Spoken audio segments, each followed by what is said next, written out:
Hello ladies and gentlemen, today in War Thunder we're looking at the Pz.Kpfw IV Ausf F2, or the Panzer IV F2. As you can see, it has a BR of 3.0.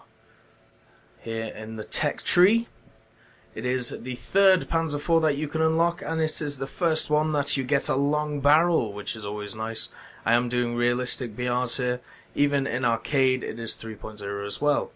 And looking at arcade, looking at the lineup you can take at 3.0, you can take the F2, the AA battery if you want to take that, and the Stug 3, which is another powerhouse in the German line. Also, if you want to go up by 0.3, you can take the Ausf.L, which is a definite pick in my book, because with the gun that this thing has, the 75mm Kwk 40L43 cannon, it can absolutely tear apart anything around its BR. It can tear apart anything's hull armor or turret armor on the German tree, and if we go over to the Russian tree, it is the same story. You may have a bit of trouble with the KVs, but not really. I mean, you're looking at, what, like 75mm of armor? You can get through that. Your gun's better than that. And then, obviously, the hardest thing you're going to come up against is something like the T-3457.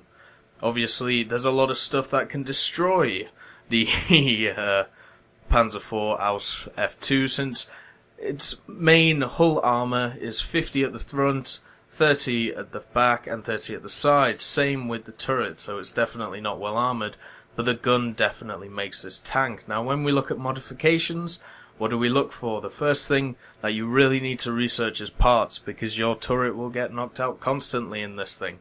And even stuff like the elevator mechanism and the transmission help a lot with moving this thing around. Looking at ammo loadouts, you basically get APCR, heat, and your normal stuff, the APCBC, the armor-piercing composite ballistic cap shell. I would always go for this as your primary, since it has enough penetration to get through anything at even 1,000 meters. Obviously, heat is nice to have, but I don't know. The jury is still out on that one, and APCR is always nice if you're really, really struggling. So yeah, overall it's a very nice tank. Customization-wise, you have obviously the standard German one, and then basically the Operation Barbarossa one, the winter camouflage. Basically just painted a bit of white on the tank, to be honest. And with this gun and with this chassis, you can have a lot of fun. So, let's get in to some arcade battles. So here we are in an arcade battle in the Panzer IV Ausf F2. Now, it is not short to say that this thing is a powerhouse in arcade. I've had a lot of great success with this thing, even without any modifications. Basically, I was able to unlock the camouflage very fast, and just basically dominate the battlefield. It's one of those tanks which can sway a game either way in your favour, kind of like the KV-1 with the Russians. Like, if you find a guy who's very good at driving the KV-1, he can basically push his team forward in a certain area. Well, this machine has the capability of holding an area for a very long time, and it is one of the only machines in the game, at the moment, at its BR, which can deal with the KV-1s, the early KV-1s at least. It has the armor penetration with this big 75mm. It has a lot of damage that it can do, compared to something like the Panzer III Ausf.L, which kind of struggles against KV-1s. This thing can basically penetrate anything you can come up against at a range of 1,000 meters. Now, a lot of people would say you should use this thing in more of a defensive role. The whole idea is it has a very long range, very good penetration at range. But in my opinion, in arcade, maybe not realistic in simulator, this thing can still be used as a brawler. It can still be used to get up into the enemy's face and basically put them back where they belong. Now, there is a few problems with this gun. Obviously, the rate of fire isn't great, but usually you knock out people in one shot, so that's not much of a big deal. But if you don't, then you have a problem. I have a strict rule with this tank. In arcade, realistic, and simulator, you have to get the first shot off. Now, you will see some videos coming up where I don't get the first shot off, and unfortunately, it doesn't go well. Looking at the tank as a whole, though, not just as a gun platform, this thing does not have a lot of armour. When you look at 50mm at the front of the turret and 30mm at the side, you're not looking at a great amount of armour, and unfortunately if you get hit in the turret by basically anything, they should be able to penetrate you.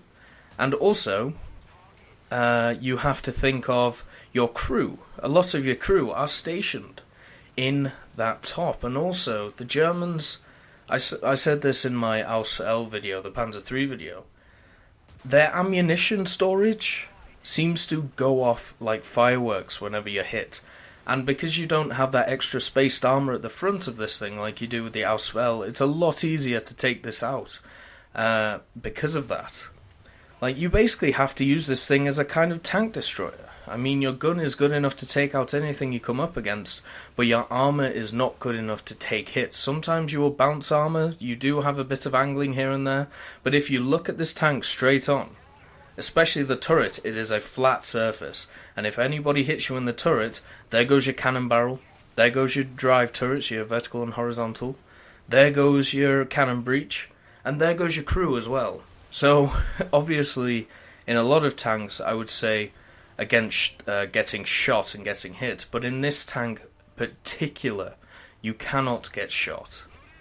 You do not have that extra armour on your tank, which can kind of save you.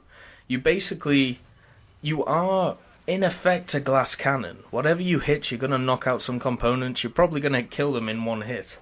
But if you don't, and they are able to fire back, then you kind of have a problem. But the thing is, just make sure that doesn't happen. In arcade, it's a lot easier to do. It's a lot easier to make sure that you are not the first person to get shot. And that's exactly what I do in arcade. It's obviously, because of the gun depression of -10, it also has some very good gun elevation, but looking at the gun depression, it means you can use these hills and such to basically just pop your turret out, not exposing your hull armour, and therefore basically saving your ammunition, basically saving it from getting hit. So that's always a good idea. Going hull down in this thing is always a good idea. Maybe the enemy gets unlucky and hits the top of your tank and doesn't do any damage, hits the crew port. But if you do get hit in the turret, you are always going to take some damage. You come up against versions of the T-34, which are starting to get good for the Russians. Also, the KV-1s. The KV-1s don't have great penetration, but they can still penetrate you from 1,000 meters away because the hull armor of this is so awful.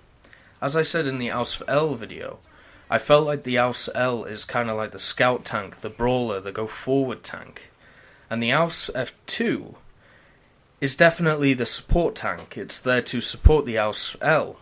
But in arcade, the roles can be mixed a little bit. You can use this thing as a bit of a scout because you don't have that problems with turret rotation or speed or anything like that. This thing is still pretty nippy, even though it can only get up to about 42 kilometers an hour. It does get up there very fast, so you can use that to your advantage. And as you can see here, using my superior gun depression and being able to shoot through dead tanks is helping a lot. A thing that you can do is, I suppose, you can angle against the enemy. Maybe it would be a good idea to try and let your tracks soak up the damage, because if they hit your tracks, that means that you get a clear shot at them, which can obviously be a massive, massive boost to you.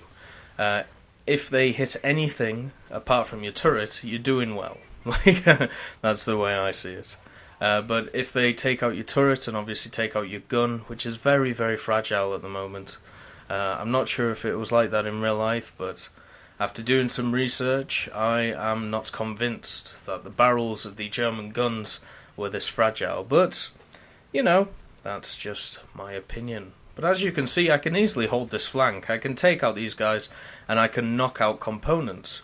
I'm knocking out cannon barrels, I'm knocking out breaches, I'm knocking out horizontal turret drives, I'm knocking out drivers with one shot. which is absolutely wonderful in this thing. It is great to finally have a tank in the German line, apart from maybe the Stug 3, that you can feel confident at whatever you're shooting at, you're going to penetrate and you're going to do some damage, instead of having to aim for key components. I mean, maybe you could say this is kind of a lazy tank in that way, where, like, you don't really have to aim, you can just point and shoot.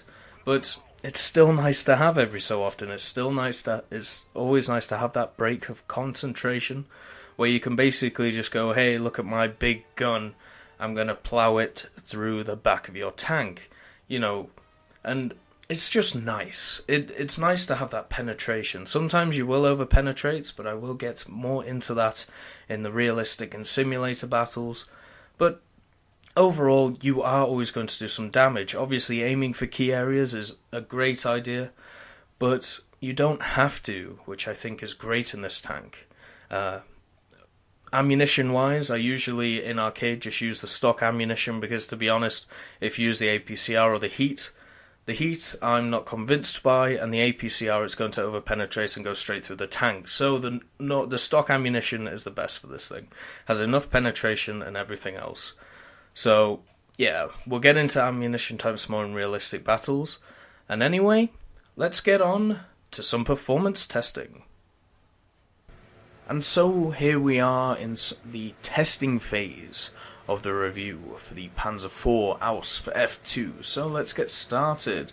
Let's see how fast it takes to get to its maximum speed, around the mid-range of 40 kilometers an hour, which isn't great, and to be honest, it is quite sluggish. It is quite a heavy tank, even though it's a medium, compared to something like the Panzer III Ausf L. Obviously, 42 kilometers an hour is its top speed.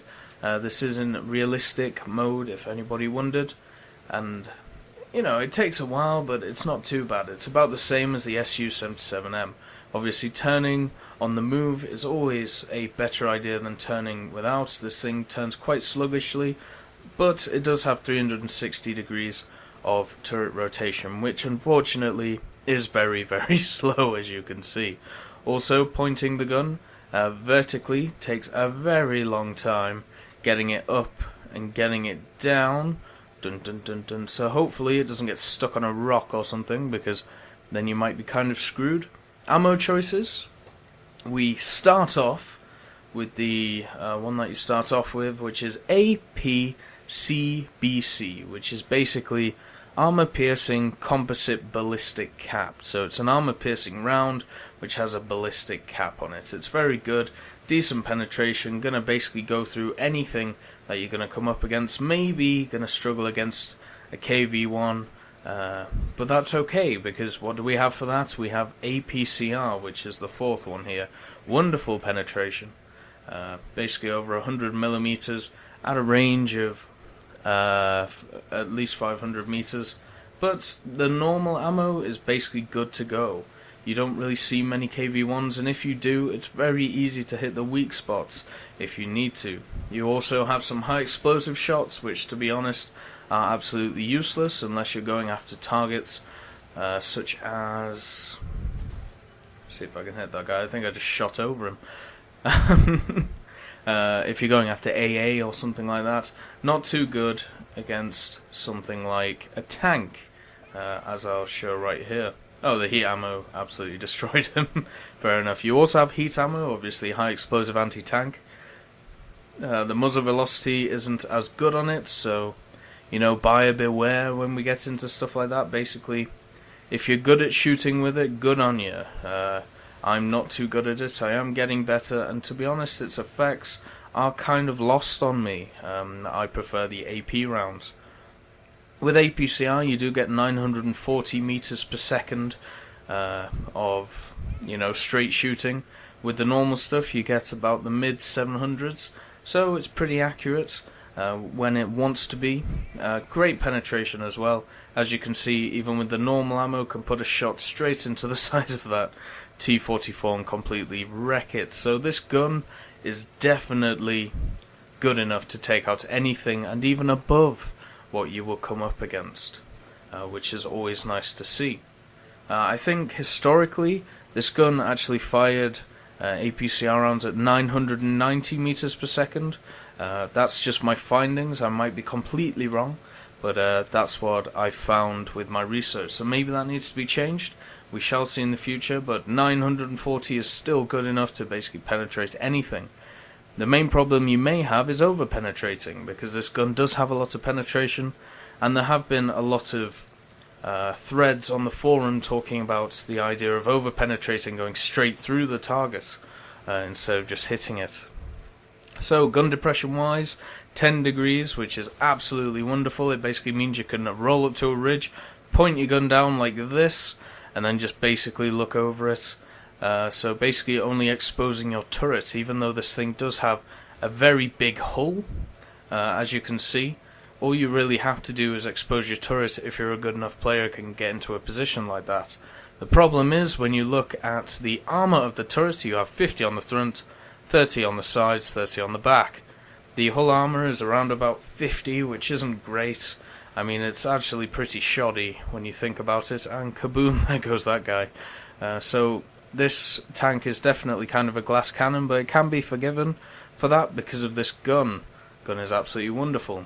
So it's nice to have all of these ammunition choices, but to be honest, what I usually stick with is the default one, maybe a few heat rounds, and maybe a few APCR. And there's a KV2. Might as well have a go at it. Obviously, the gun can go up to 30 degrees, so if you're feeling lucky punk, you can try and shoot down some aircraft. It will take you a while to point the gun up that high, because, well, as you can see, it does take a while to do that, because of this problem. Come on, get it down. There we go. So yeah, the gun is good. The armor is not so good. Maneuverability, not as good as the Panzer III Ausf. But it is really up to you if you think the gun really makes up for that. As you can see, I'm basically one-shotting or basically critting anything I'm shooting here. Even that T-44 after one shot was really feeling the heat. Obviously key upgrades for this thing. I don't think ammunition is a massive thing for this. Extinguishers obviously, but you definitely need to get that first modification ASAP, the repairs, because, well, having only 50mm of armor at the front, it's not really shaped or slanted or anything like that, so it's just 50mm hitting you in the face. You're gonna have to repair your turret drives a lot, and your cannon. So, repairs are a necessity on this thing. If you're trying to shoot this thing, just go for the turret. I mean, as you can see, there is no slanted armor on this thing at all. There is nothing that can really stop it, and the gun is very fragile, just as the rest of the turret. If you have a guy exposed at the side, shoot him right in the center of the turret once again. It will blow up his ammunition, even though the ammunition isn't there. The only place you don't... well, the two places you don't really want to aim at this thing is probably the tracks, and obviously the turret where the guys get in, the hatch. Everywhere else is, well, you can basically just tear, you can tear this tank apart. I mean, anything it really comes up against, you are basically going to destroy. Which is kind of sad. It's kind of a win-lose situation. Like, you have a gun that can pen anything and destroy it, but everybody can destroy you. So yeah, reloading time is absolutely abysmal.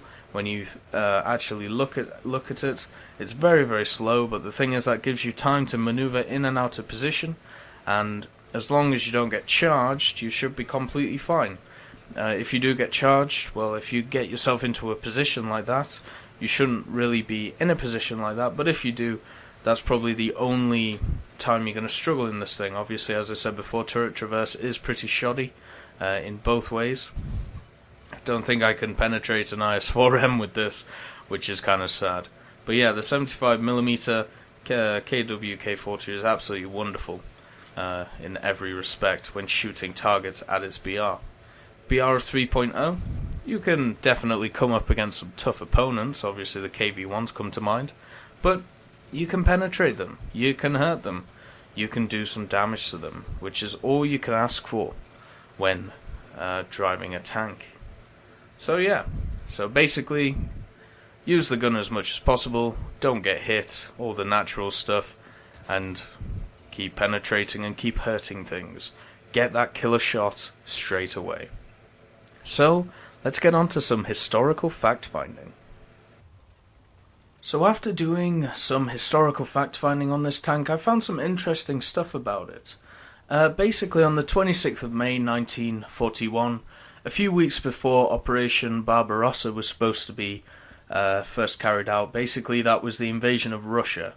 There was a conference with Hitler and some of his main commanders, and it was decided, as it was with the Panzer III as well, that the Panzer IV's main armament was not good enough. Like the F1's short-barreled 75mm was obviously very good in an infantry support role, but it did not have the muzzle velocity to penetrate the heavier, the KV-1s and the T-34s the Soviets had.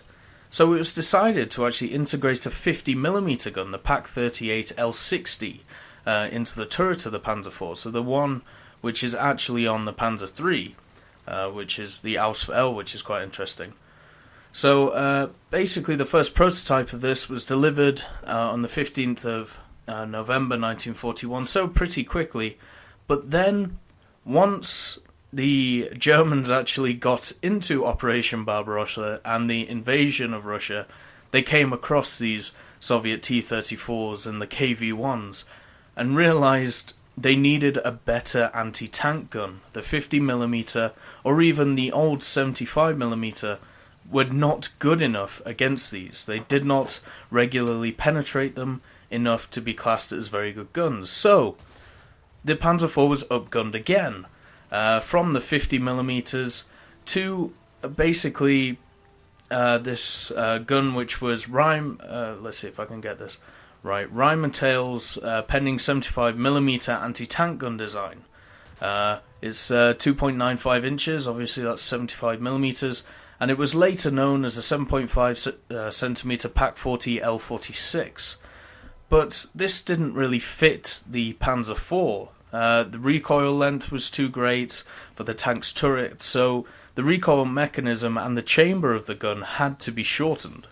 And that's where the Pz.Kpfw L43 gun came from, which is the one we have in game. And basically, the greatest advantage of this, with the longer barrel, was that instead of firing a shell at 430 meters per second, which is just like the short-barreled F1, it fired the armor-piercing shell at 990 meters per second, basically making it more accurate and more reliable to penetrate the Soviet armor. And it was initially mounted with a single-chamber ball-shaped muzzle brake, which provided just under 50% of the recoil system's braking ability. So that's quite interesting. And one of the greatest strengths of this gun was its range. It could penetrate 77mm of steel armor at a range of 1,830 meters. So it was able to penetrate armor that the Soviets had and the KV-1s, even the heavy tanks, from nearly 2,000 meters, which is absolutely amazing. So basically, after that, it was given the longer Pz.Kpfw L43 gun, and it was temporarily named the Ausf.B. So that was this one. Basically, a few were made. How many were actually made? After about 175 had been delivered, then they decided to make a few modifications with it. They increased the weight to 23.6 tons, and then it actually was renamed the Ausf.G, which we also have in game, which is the tank you get after the Ausf.F2. So the Ausf.F2 was a kind of a stopgap between the F1 and the G, which is quite interesting. So basically this tank, not many were actually made. I mean, less than 200 were built, but it gave them the bridging between the short-barreled and the long-barreled. Like this, the Ausf.F2 is actually known as the first long-barreled gun the Germans really had, which was capable of taking out Soviet tanks quite easily, to be honest. I mean, the penetration was there, and obviously the idea it could fire heat and APCR and ballistic cap shells also helps a lot. But yeah, there wasn't actually that many made, which is kind of a shock. And also, I think that putting the 50mm gun, which they eventually put on the Panzer III, would have been quite a disaster, because you would have had two tanks which could unreliably penetrate KV-1s and T-34s. So this thing was not really a saviour, but it definitely helped against the heavier, more armoured Russian tanks. But anyway, let's get on to some realistic battles. So on to realistic battles, where today I have two for you. The second one is an absolutely amazing game, which shows how this thing can just carry. It can be a god among tanks. But then, it can also be the devil.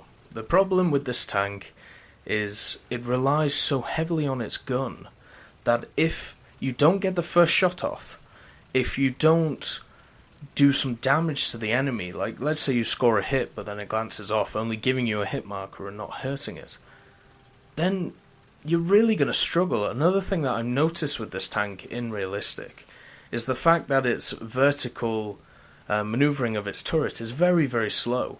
So one of the key advantages of it in arcade, this tank, is the idea that using that gun depression to your advantage, basically going hull down. In realistic, you can't really do that, especially against T-34s. Now, there have been a lot of claims on the forums that Russian tanks are kind of empty, or they're just free space, and hitting stuff is very much hit or miss, and I don't really believe in those claims, but there are definitely some dodgy things that happen in this game, in this battle. And to be honest, it would be nice to hear your thoughts on it, because in my opinion, it's complete bollocks when you think about the gun I'm firing. So basically, in realistic, usually what I take is just the normal AP BC rounds, the armor-piercing ballistic capped shell, the one that you get at the start, basically your primary one, and also a bit of heat, just in case if tanks get too close, I can use it as basically a shotgun. Because obviously firing heat, it has very low muzzle velocity, it's very hard firing it at long ranges, and because of the great muzzle velocity on the AP rounds, aiming isn't that much of a big issue in realistic in this thing. So there's no point in compromising that while trying to use heat, which has less penetration at longer ranges. APCR, I think, is completely useless in this tank at this tier, because, well, you're not going to come up against anything you can't penetrate. I suppose it would be nice if you're worried about long-shotting stuff. The whole idea of APCR actually has a higher muzzle velocity, so if it doesn't have as much of an arc on it, so if you're not comfortable in shooting at long ranges, yeah, sure, go for that. But once you get used to it, I think the AP BC is completely fine. Now, as you can see, I can take hits in this thing. I can wear shots, and they don't do any damage to me, which is nice. And also the tracks can eat it, eat shots, which is always good. But if the enemy knows where they're shooting, you're really, really going to struggle in this tank. There is a lot of weak spots on this tank. Basically, the turret is a massive weak spot. If you shoot it in the side, the ammo explodes. If you shoot it in the front, then the cannon just decides to not work. Or your horizontal turret can get knocked out, or your gunner can get knocked out, or your driver can get knocked out. This thing is basically a ticking time bomb, and you're hoping that nobody shoots you. This is why, in my opinion, it is not a tank that you can just take hits after hits. You have to get the first shot off, and you have to do damage. Now, a lot of times, you will kill stuff in one hit, which is absolutely wonderful.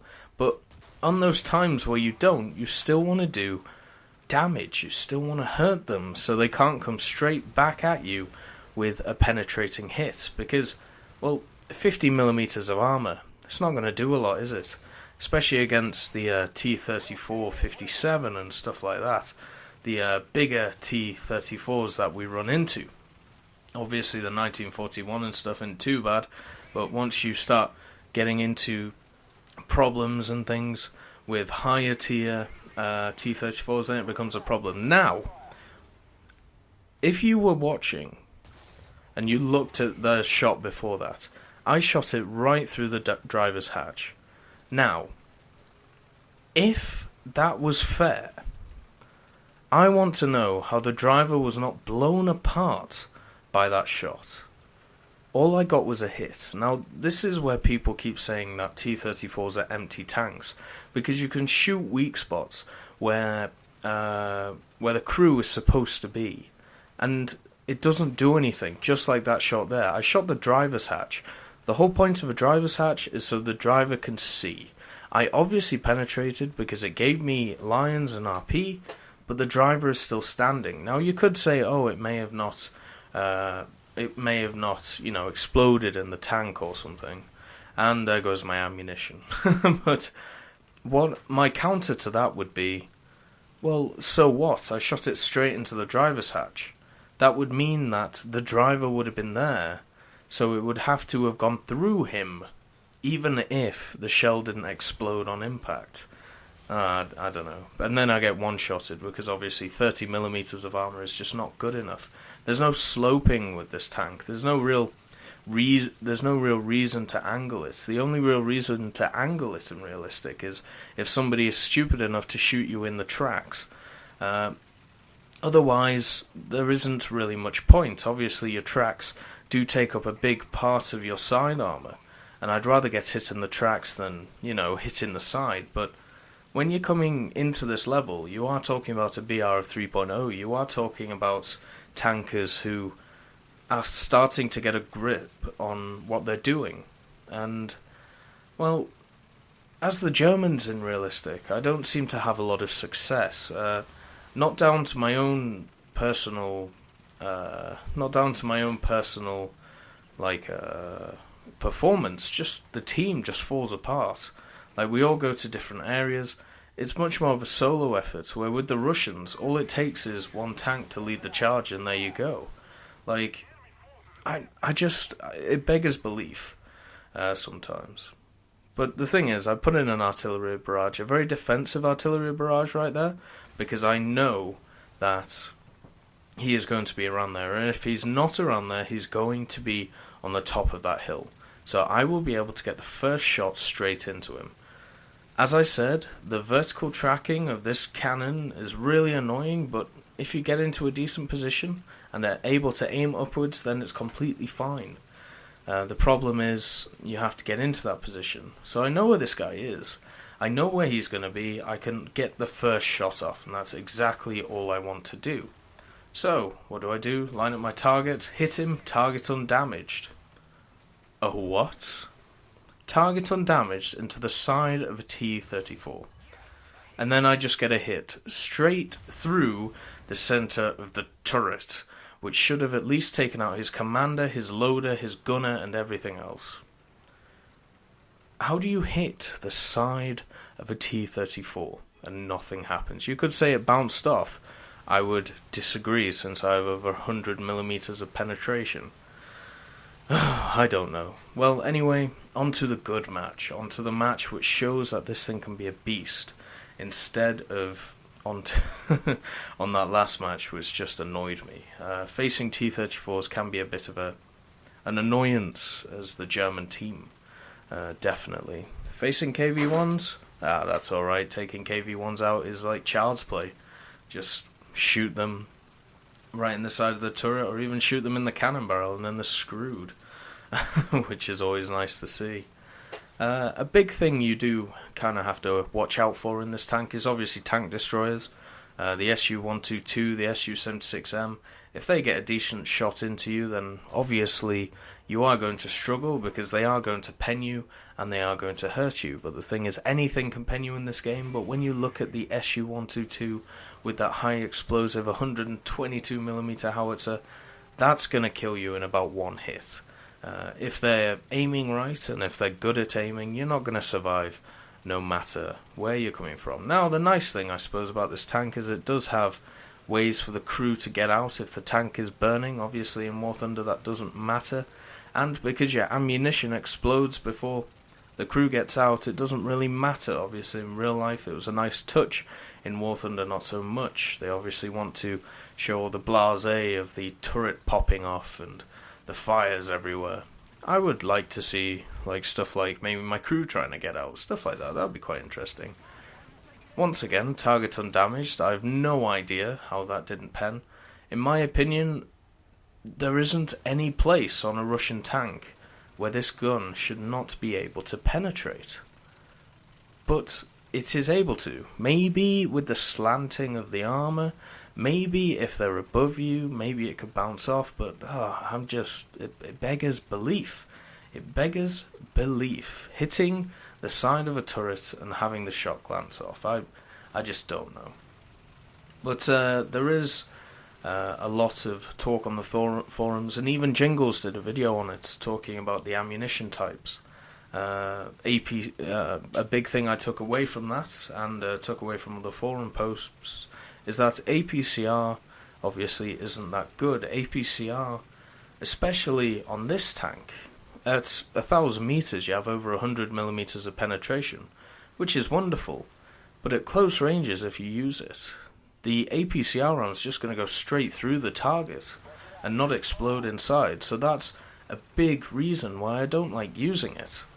Obviously, as I said, if you don't mind losing, if you're not comfortable about shooting at long ranges in realistic, obviously you should, because it has a higher muzzle velocity. Another thing is fighting with this KV2.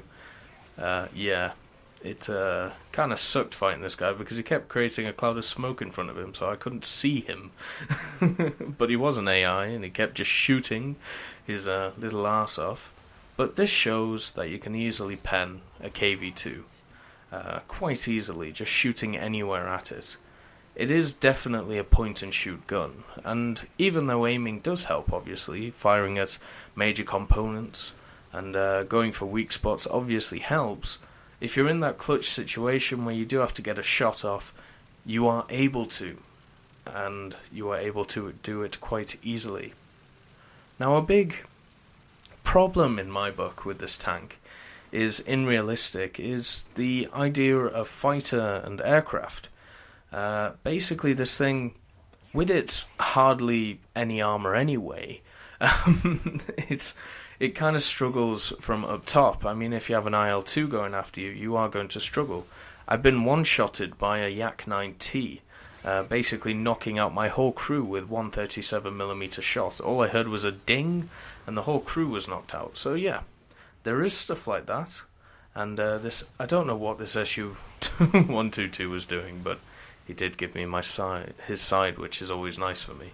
But I'm in a position right now where I am kind of vulnerable to aircraft, but right now, looking at the scores, I need to pull my finger out my arse and help my team, basically. I've secured the south.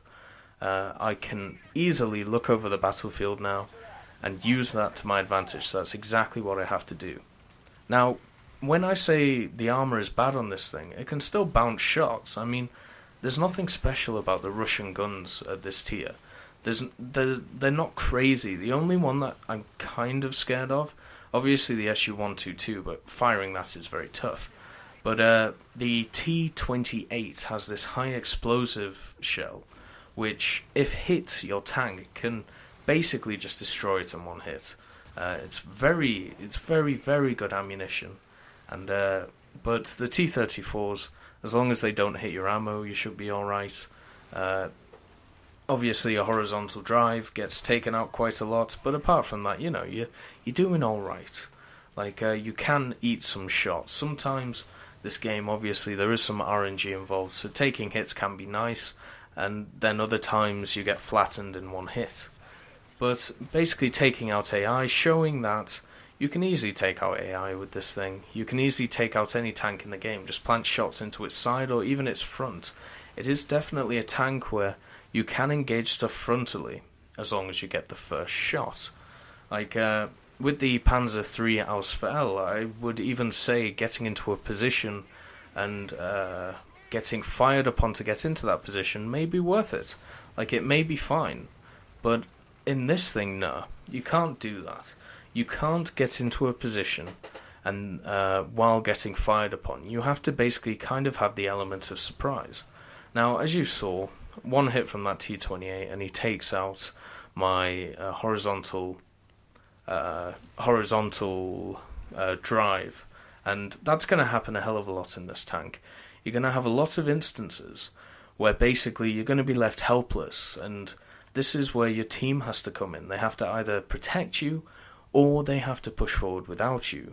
Now, losing this 75mm gun is a big thing to your team. I mean, this gun can change a map. There could be a KV-1 charging down the centre, and nobody can stop it because they all have the 50mm on the Ausf.L, and then you just come up with your big barreling gun and take out this KV-1 and swing the battle. That's why I call this thing a game changer, and I call it a thing that can control the battle, because it can make those key moments. It can basically, It can basically dictate the rate of a game, because all you have to do is pop out and attack somebody and you're done. But then it's kind of risk-reward, because if you pop out, obviously you're exposing your armor, which isn't very good in the first place. So yeah, it's very much a risk-reward tank, in the way if you get the first shot off, you do great, but if you don't, well, you're dead, basically. I mean, it's so easy to take out the turret on this thing, anything on the turret, even the crew, then you're not going to recover. Like, it took me over a minute there to repair my horizontal drive. Now, what if he'd, wounded a few of my men, and also, taken out the cannon? That could have been 2-3 minutes repair. It's ridiculous. You're basically out the game at that point.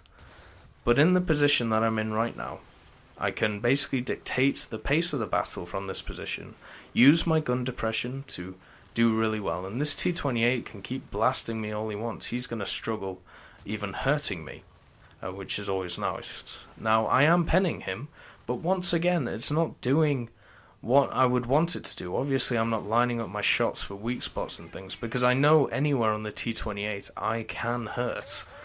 But the shots I'm taking off, I hit the machine gunner there.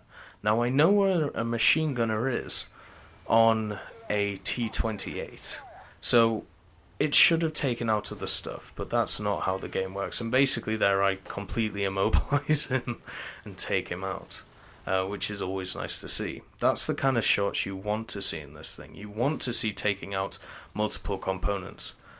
There is even a thought that I've used before where after the first shot, let's say I take out their cannon barrel, their horizontal drive, maybe their commander, I just leave them there.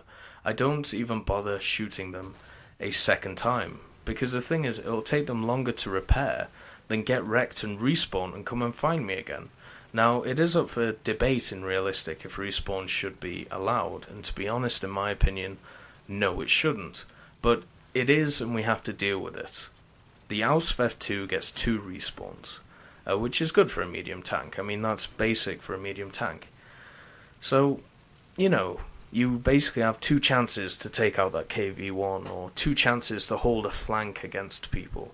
It is one of those tanks which you can hold a flank. You saw this whole time that I've basically just stayed on one flank, taken out all the tanks there, and they were either too afraid to come back, or they just didn't see the point in it. And now, after all of that, I am able to get back to the cap circle and at least try and secure it, which is always good. Now, this is what I mean about the problems with German teams at the moment in realistic. I should really start squadding up in realistic and ground forces, because right now there's really only me left, and which isn't great because my tank's been hurt. I do have a respawn, but I mean it's kind of annoying. But this guy, I don't know what the hell he's doing. He's looking the wrong way. Plant one shot into him, he's basically dead. I mean, look at him. He's like crouching tiger, hidden death. I feel sorry for his crew. It's basically dead. He can hide all the hell he wants, but there's gonna be nothing stopping me coming around that corner.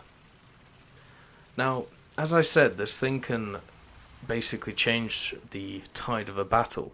If I was in a Panzer III Ausf.L right there, I would have got there faster. He would have definitely probably been aiming the other way, so I still would have got the first shot, but that 50mm does not pack the same punch as this 75, and this player does a very, very clever thing. He realizes his cannon's out, he tries to just basically make me miss, which I do, and cause an artillery strike right on himself to, basically try and kill me as well. He tried to ram me to keep me in position, but unfortunately it didn't work.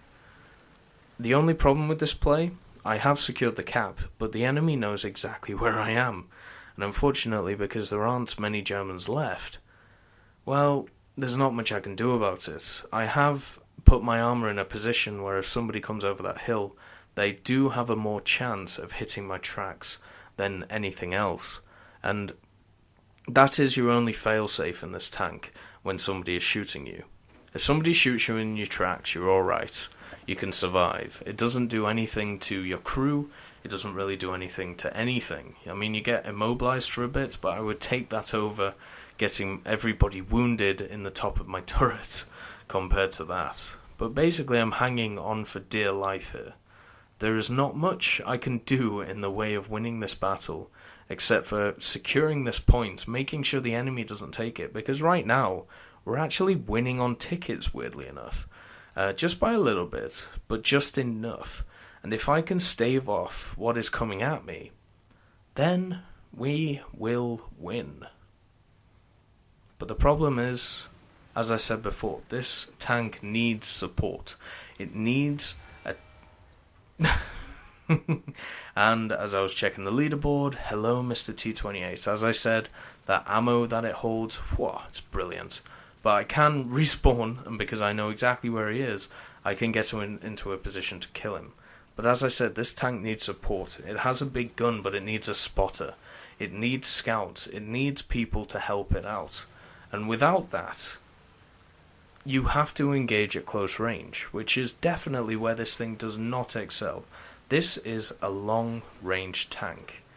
And to be honest, thinking about it, like, just with the game in general, even with the new map, which I will be doing a review on, and it will come out on Monday, basically looking at it, these are not big maps. I mean, you could maybe argue Kursk is a big map, and I hope that Gaijin go that way, like with their maps, because right now, tanks like this cannot realize their full potential. They cannot be the force that they were. Like, basically, the whole point of this thing was that it was very good at long ranges. Otherwise, they would have given the damn thing more armor. I mean, it's obvious. I mean, the Panzer IIIL, it has more armor. It was designed for close quarters, where this thing definitely wasn't. And I do get a clutch shot on that T28, and luckily, basically, my tank eats his shot, which is always nice to see. So I was able to take him out in time, and I am able to try and secure the cap once again. Now I know where they're going to be coming from this time. Completely behind me. So it's time to use this rock to my advantage. Which is, I don't know, kind of a dumb move, but this tank does not accelerate great, especially when you're not on a road, so you kind of have to use that to your advantage. You have to use any bit of cover you can. But anyway, going back to my original point, all of these fights that I've had, apart from maybe when I was shooting over the cliff, are short-range battles, and this gun was not made for that. The fact that it had 77mm of penetration at nearly 2,000 meters shows it was not made for that. So it's very hard to really look into this tank and look into how good it was until they bring out these bigger maps, until they bring out stuff like that. Now, once again, I get kind of lucky. My gunner does get taken out, knocked unconscious, but the thing is, I'm okay with that as long as he keeps hitting me. Once again, my tracks eat it, and this is exactly what you want to see from this tank. You want your tracks to eat shots. I don't care if I'm immobilized. I was able to take that guy out. I was able to get that killing blow, which this tank desperately needs against other tanks. Maybe against the T-34, looking at its sloped armor, maybe it's harder to get those shots. Or maybe there's nothing inside it and they haven't modeled the squares correctly. But once again, that's speculation. The thing about the F2 that is really, really annoying is demonstrated when fighting those T-28s. There were some shots which did absolutely no damage, and then I would shoot them in exactly the same goddamn place, and it would take out half their crew, destroy their turret, and blow up basically everything inside. So, as I said before, the RNG factor comes in massively here. Absolutely massively with this gun. You don't know if you've over-penetrated, you don't know if the thing just hasn't exploded, maybe using heat would be a good idea, but you never know with this thing. And obviously the repair times are long, but that obviously gets better as my crew skills get better. Obviously my crew skills, being quite new into ground forces recently and being a free-to-play player, they're not great, but they're getting there. They're getting to what I would call satisfactory. So, tactics right now, what am I doing? I'm basically making sure I don't capture the cap, because then they know where I am. Instead, I get into a position to ambush. Obviously, as I said, getting first hit, massively important. So what do? We ambush. We look for where the enemy is going to be. We look for the possible routes that they're going to come in, and then we spot them. Now, he's in a position where he can't really shoot me. He doesn't really have the gun depression. So what I do is force him into a position where he won't be as comfortable. I force him out of there with an artillery barrage, and then I can run around the side and basically be able to attack him. Now, if he stays in that position with the artillery barrage going on, that's completely fine. He can do that, but he is not going to be in an advantageous position compared to me. So, I will be able to get the first shot off. And this is the last guy. I've been able to drum this Russian team down to one last guy. So, it's basically me or him right now. It's all or nothing. It's whoever gets the first shot off. His shot will easily penetrate me and do damage. My shot will probably absolutely destroy him. So, yeah. As I said, vertical targeting in this thing, not great. Takes a long time to get the barrel down. And he gets a shot. Unfortunately for him, it does absolutely jack all. And I am able to aim at his turret and absolutely obliterate it. Now, isn't that a nice thing to see? He basically shot 2 shots into my gun mantlet, basically did nothing, so he's obviously not firing the great ammo, which is the last ammo I believe you get on that T-28. He is obviously firing AP, and it did absolutely nothing to my turret, because it probably went straight through, because I only have 50mm of penetration. Now I get another shot in just to basically annoy him, because right now he has to repair. His whole turret is basically wrecked. Now this is where it gets to a point. If a plane was like this, and basically the whole thing was black, and you landed on an airfield, would you be allowed to repair? Okay? No, you wouldn't. But because of this mechanic in the game, I know it's new, and I know it will be altered, but for me, that guy is completely destroyed. There is no way he would be able to repair, but he is allowed to, which is kind of annoying. I mean, the only way you could repair that tank right now is if you took off its turret and replaced it with a brand new one. And I don't care who you are. You cannot do that when you're in the middle of a battle. You cannot do that with field repairs. So yeah. Maybe they'll streamline more of the repairs that you can do on the battlefield and not on the battlefield. I'm pretty sure they will, because sometimes it can be ridiculous. Like, you can knock out a whole tank except its crew, and then it's repaired within 5 minutes and back up. But, you know, I suppose people don't want to lose their tanks.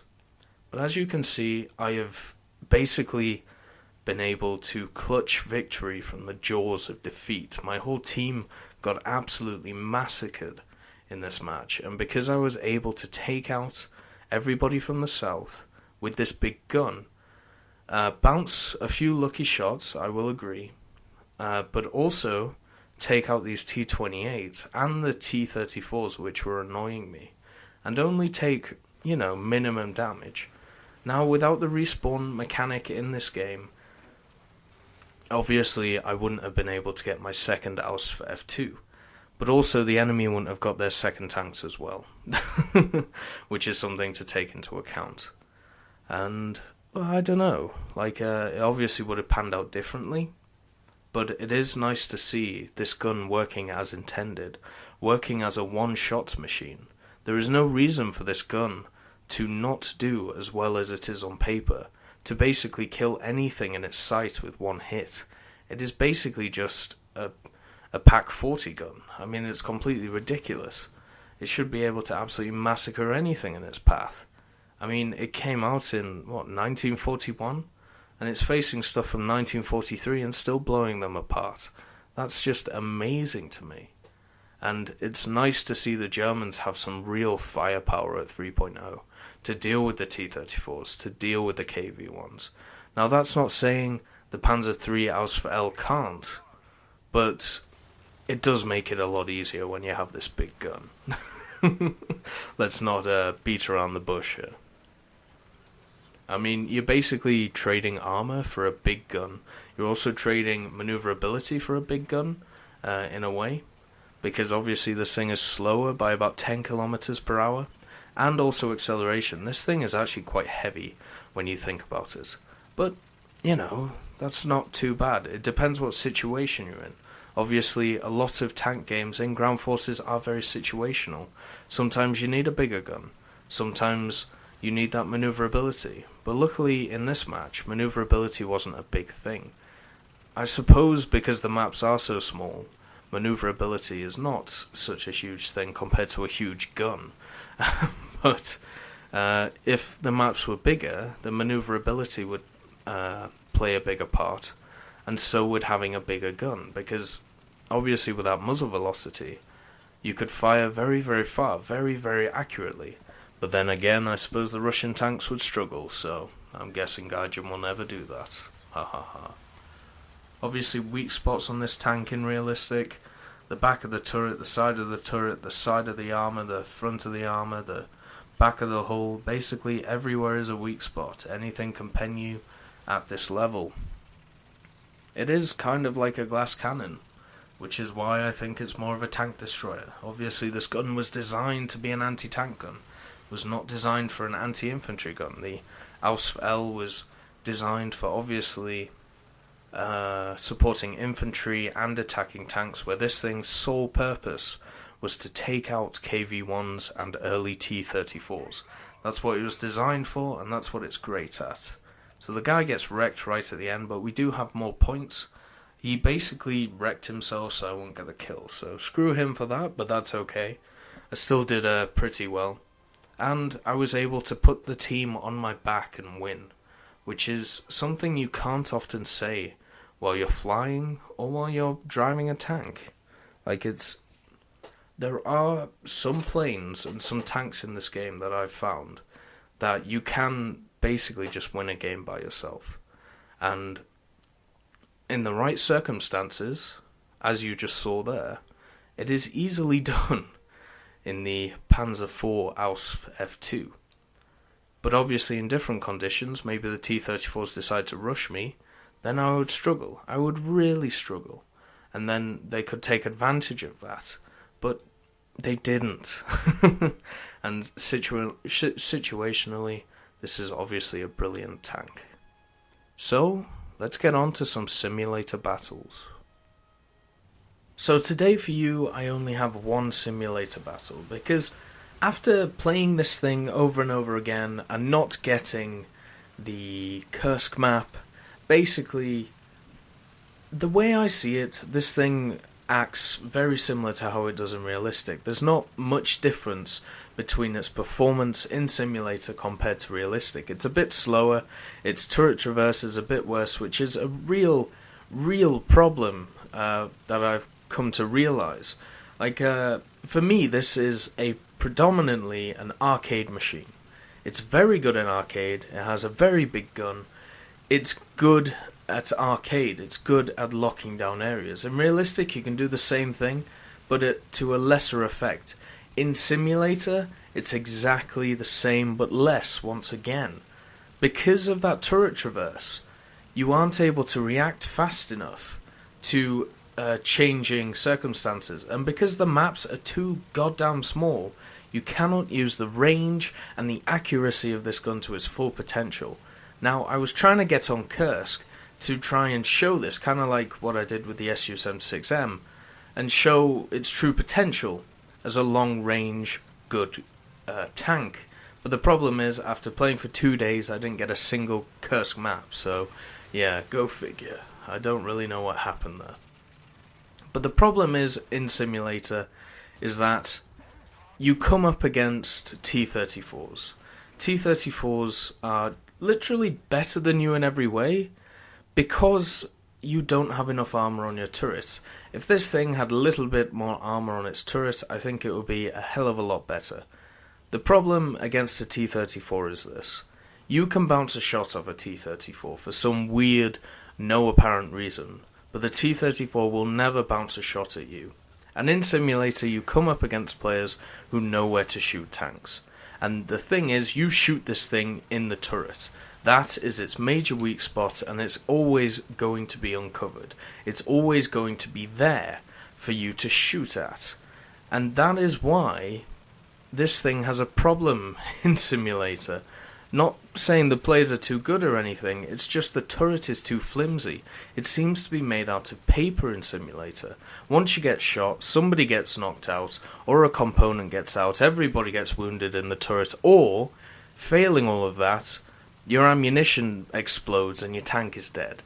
And because you can't get into positions, because these maps are laid out to basically be brawling maps, as you can tell by the long winding little valleys and the rolling hills, you just can't really use this tank's full potential, its full effectiveness. It was never designed for stuff like this.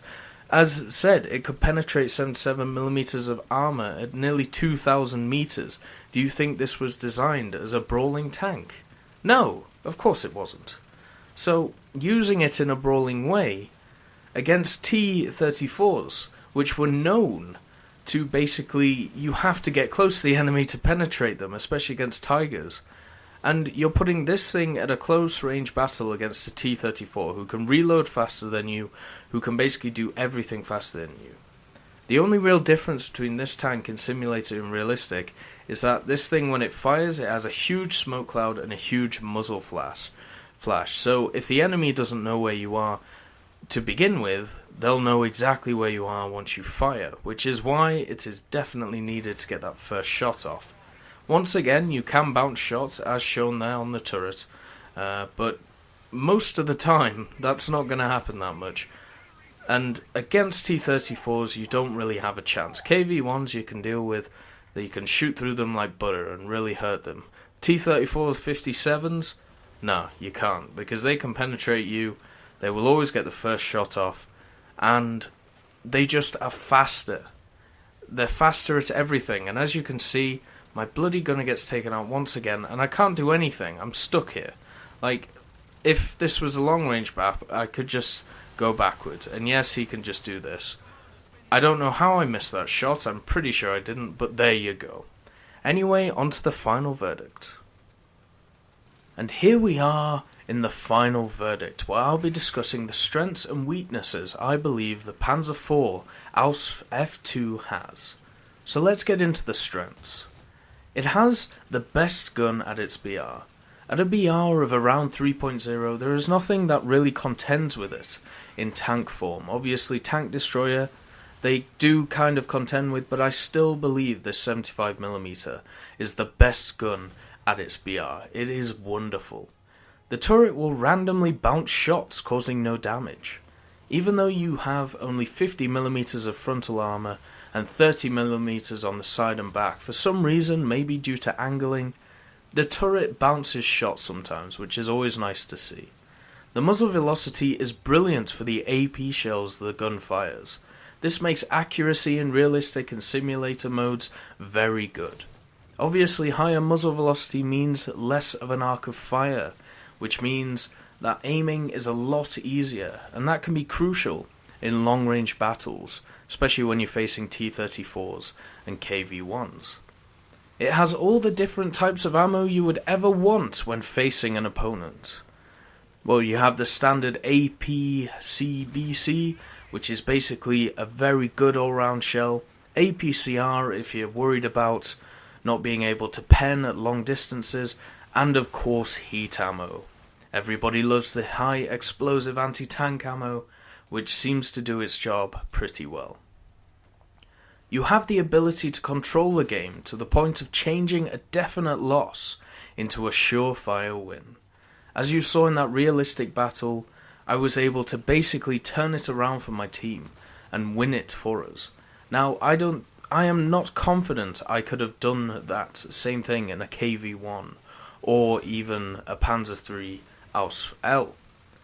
And in the arcade battle you saw me controlling the southern edge of the map and even helping the north out very, very easily. The reload time of the gun can hinder your ability to do damage. We're on to the weaknesses now. The reload time is very long for this gun, which makes sense because it's a big ass gun. And it can be kind of annoying if your first shot doesn't go so well. Even though your turret can bounce shots, if one gets through, which is most of the time, your tank is basically dead. A lot of the times when you get penetrated in the turret, your turret drive gets taken out, your cannon gets taken out, or the ammunition just explodes and decides to kill the whole crew, so you can't always count on those lucky bounces, unfortunately. The gun seems to rely a lot on RNG. What I mean by this is what I said in the realistic part, how you can shoot in the same area twice and you'll get two completely different results. And you can even shoot into the driver's hatch of a T-34 and somehow not kill the driver. Without support, this tank can become useless very quickly. This tank for me is a long-range tank, and it needs kind of scouts or lighter tanks in front of it to spot targets for you to take out. If they aren't there, then it can become very tough fighting in this tank. The turret rotation can become a real issue with close quarters fighting. This turret does not turn well. It has great elevation and depression, but its vertical and horizontal drives are very, very slow, and if they even get damaged, well, it's even worse. It's terrible, so close quarters fighting is kind of a big no-no. But overall, I enjoy this tank, basically just because of its gun. It's not that fast, it's terribly armoured, but having a gun where you can basically one-shot anything that comes against you is always nice to have, and it's good fun. What I would do is I would get a squad of maybe 2 of you in F2s and 2 of you in Ls, and you will absolutely dominate in realistic and simulator, and it will be fun doing it as well. But anyway, thank you for watching, and have a great day.